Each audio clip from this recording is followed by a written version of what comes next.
لے کر عبدہ و رسولہ تک یہ الفاظ پڑھنا واجب ہے، امام کے لیے بھی واجب ہے، مقتدی کے لیے بھی واجب ہے۔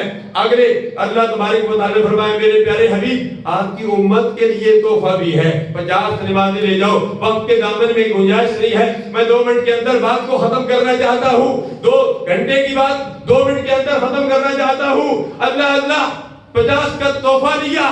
جب آپ پہنچے چھٹے آسمان پر، موسیٰ کلیم اللہ فرماتے ہیں، فرمایا آپ کی امت 50 نمازیں نہیں پڑھے گی، بار بار آتے جاتے گئے، 10 نمازیں معاف ہوتی گئی، ایک روایت میں 5 معاف ہوتی گئی، جب 45 معاف ہو گئی، 5 رہ گئی، موسیٰ کلیم اللہ فرماتے ہیں ایک چکر پھر لگائیے۔ فرمایا اے موسیٰ کلیم اللہ اب رب کی بارگاہ میں مجھے جاتے ہوئے شرم آتی ہے۔ موسیٰ کلیم اللہ کو پتا تھا آپ کی امت 5 بھی نہیں پڑھ سکے گی۔ ادھر سے رب ذوالجلال نے فرمایا من جاء بالحسنۃ فلہ عشر امثالھا۔